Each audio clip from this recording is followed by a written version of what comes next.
पवित्रता हो सकती है। इसलिए हमारे ऋषियों ने बनाया है कि हम इसी मंत्र के द्वारा इसे पवित्र करेंगे। भाई जो जोड़े से हैं वो हमारी बात को ध्यान देंगे कि एक फूल ले ले और कटोरी में जो जल रखा है उससे फूल से सभी साधन सामग्री पे जल की छींटे लगाएंगे और हम मंत्र बोलेंगे। इसका भाव ये है कि हम सभी साधन सामग्री को जो है पवित्र कर रहे हैं मंत्र के द्वारा। जो जोड़े से हैं एक आदमी वो करेंगे, ये भाव करेंगे और सभी से सभी भाई हाथ जोड़ लेंगे और प्रार्थना करेंगे।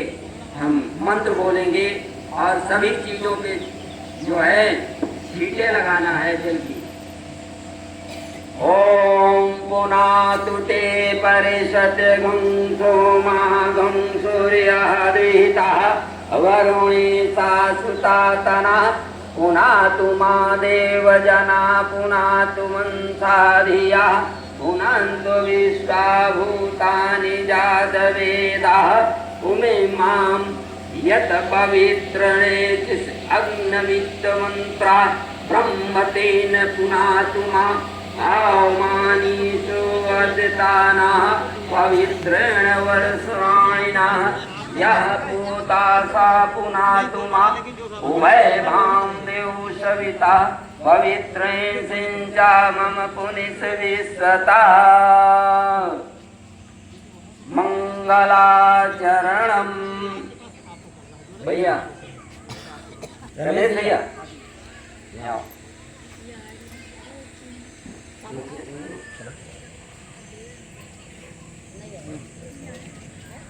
अच्छा फूल हाथ में ले लो। ये सभी भाई लोग यज्ञ जैसे पवित्र कार्य में आए हैं, सबका स्वागत करना है, सम्मान करना है।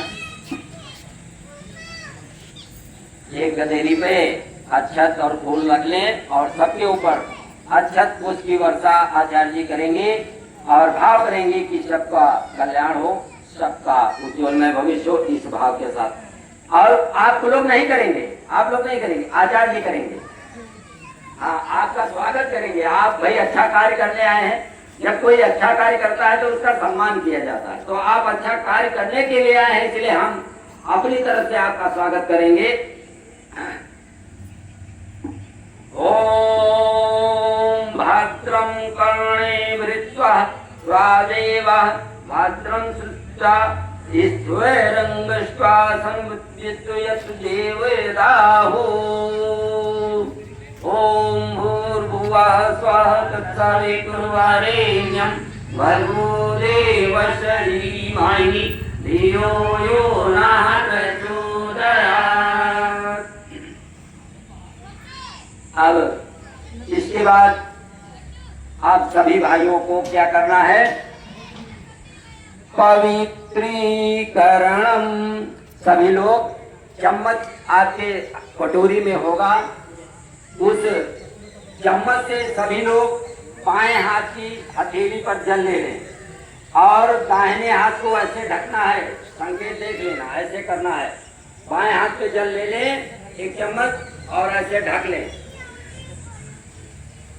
और जब मंत्र पूरा हो जाएगा तो क्या करना है? अपने ऊपर छिड़कना है और भाव करना है कि हमारे ऊपर जो है अमृत की वर्षा हो रही है, हम अंदर भाव से पवित्र हो रहे हैं। इस भाव के साथ ये क्रिया संपन्न करेंगे। ओम पवित्रः पवित्रो वा सर्वावस्थंगजो वियाया या पूर्ण पुण्यिका सा ध्यान शुचि। ओम पुनातु पुण्यिका चा पुनातु पुण्यिका चा पुनातु। अपने ऊपर छिड़क लीजिए।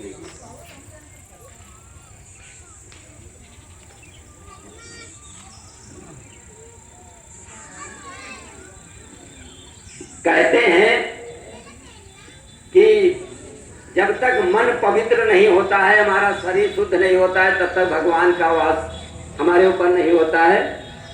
जैसे आज सुबह अभी गाना गीत सुना था, हमने आंगन नहीं बुहारा कैसे आएंगे भगवान। इसलिए पवित्रीकरण बहुत जरूरी होता है। आपने पवित्रीकरण किया। इसके बाद का क्रम है आचमनम। अब हमारी बात को सुनेंगे। भैया घी सब कुंडों पे है तो ठीक, रुक जाओ, आ जाएगा तो धर देंगे, अभी देर है, टाइम लगेगा। अब क्या करना है आपको, हमारी बात ध्यान दे। अब चम्मच से जल दाहिने हाथ में लेना है और जब हम स्वाहा कहेंगे तो आपको पीना है। कई बार 3 बार पीना है। तो सभी लोग दाहिने हाथ में जल ले लें, थोड़ा थोड़ा जल दाहिने हाथ में ले लें और भाव करेंगे कि हम कहते हैं मन, वाणी और अंतःकरण को शुद्ध करने के लिए हम 3 बार जल पिएंगे। हमारा मन शुद्ध हो, हमारी वाणी शुद्ध हो और हमारा शरीर शुद्ध हो, तभी तो हम भगवान का भजन कीर्तन कर पाएंगे। 3 बार पीना है। पहले जब स्वाहा कहेंगे तो हर बार स्वाहा के साथ में आपको पीना है। ओम अमृता पश्चिम स्वाहा पी जाइए। फिर दूसरी बार ले लीजिए।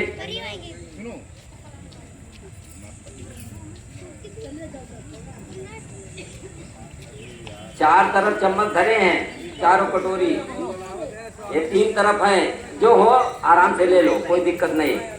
ओम अमृता पिधानम स्वाहा। इसके बाद फिर तीसरी बार सब ले ले। ओम सत्यम यशम श्रीमन श्री श्वेताम स्वाहा पी जाइए। अब 1 चम्मच जल लेकर के हाथ धो लीजिए। भाव करें कि हम अपने हाथों को पवित्र कर रहे हैं, साफ कर ले।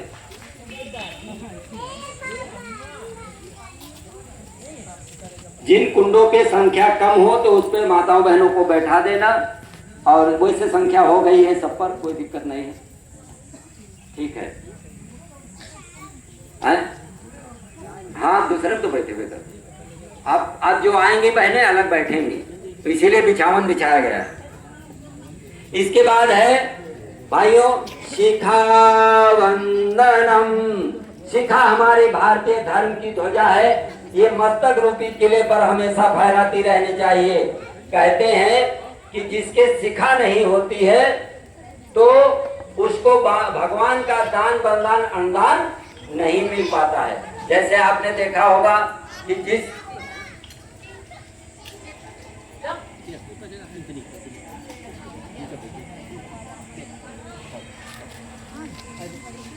तो क्या करेंगे कि बाएं हाथ में जल ले लें और दाहिने हाथ की उंगलियों को ऐसा गीला करेंगे, और जब हम मंत्र बोलेंगे तो आपको अपने शिखा को स्पर्श करना है।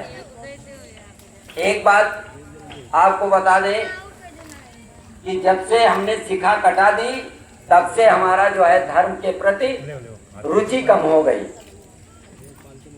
एक बात देखा होगा आपने, सभी ने देखते हैं कि भाइयों से ज्यादा बहनों को धर्म के काम में क्यों लगाव रहता, बताइए? क्योंकि वो बचपन से लेकर के वो बुढ़ापे तक कभी छुट्टियां नहीं कटाती, तो उनके ऊपर भगवान का दान वरदान अनुदान हमेशा बरसता रहता है, इसीलिए वो भगवान की तरफ मुड़ कर रहती हैं। और हमारी भाइयों के क्या होता है, वो टीका कटाएंगे, वो आएंगे, तो कहाँ से वरदान मिले? तो इसलिए आज से सभी माताएं बहनें संकल्प करेंगी कि हम अपने बच्चों को और अपने पोती पोतों को शिखा अवश्य रखाएंगे। ये संकल्प लेके जाएंगे। अगर जिनके बच्चे हैं वो अपने बच्चों को रखाएं, और जिनके बच्चे नहीं हैं, पोता पोती वाले हो गए हैं, तो पोता पोती के रखाएं जरूर।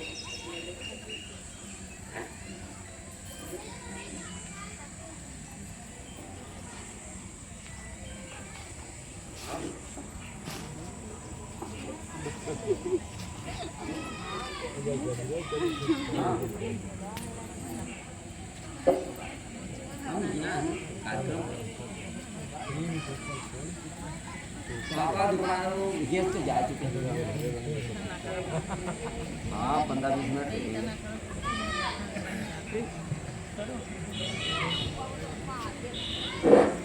हाँ,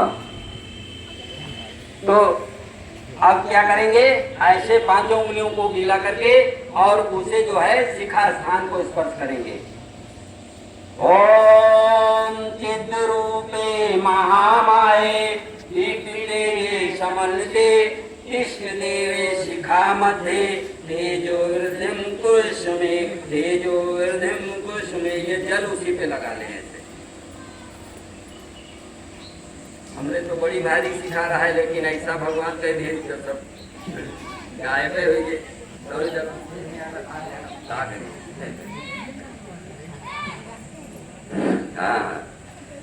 बोले यज्ञ भगवान की। अब इसके बाद है प्राणायाम। शाम को भी बताया था कि प्राणायाम, हम प्राण, हमारे में प्राण तो है लेकिन हम प्राणवान नहीं है, इसलिए हमको प्राण बनना चाहिए। और प्राण हमको कहाँ से मिलेंगे ये भी ध्यान करना है। प्राण हमको गायत्री का जो सविता देवता है उससे मिलेंगे। ये जो प्राणदाता हमारे सूर्य भगवान है इनसे प्राण मिलेगा। ए बेटे, ये पेड़ क्यों पीटा जा रहा है, हैं? कहते हैं वृक्ष जैसे उदार हमको बनना चाहिए, क्योंकि कहते हैं कि वृक्ष न कबहू फल बखे, नदी न संचय नीर, और परमारथ के कारनाथ की कुर्सी धरो शरीर। तो ये हमेशा परस्वार्थ करते हैं, इनका कोई स्वार्थ नहीं है आपसे। इसलिए ये पीपल का पेड़ लगा हुआ है।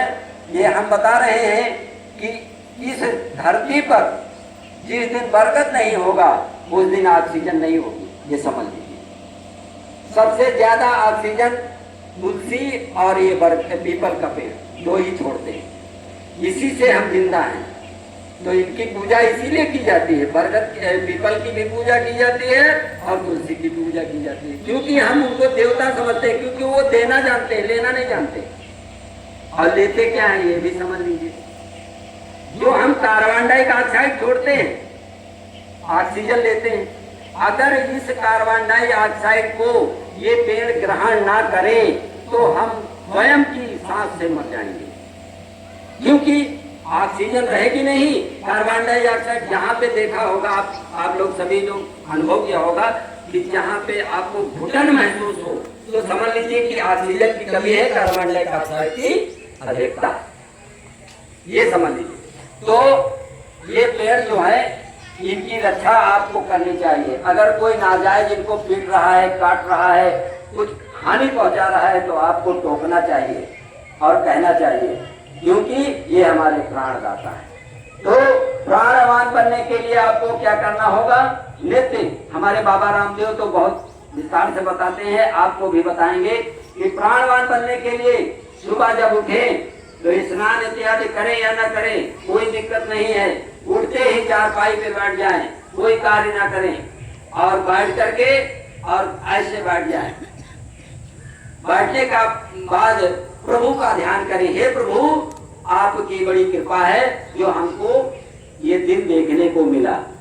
जब उनकी कृपा न हो तो क्या हो सकता है, जैसे आंखें ना खुले तो क्या करियो है भाई। जब हम शाम को सोने जाते हैं तो प्रभु क्या धन्यवाद करें कि हे प्रभु, आपकी महान कृपा रही तो हमारा दिन अच्छे से गुजरा।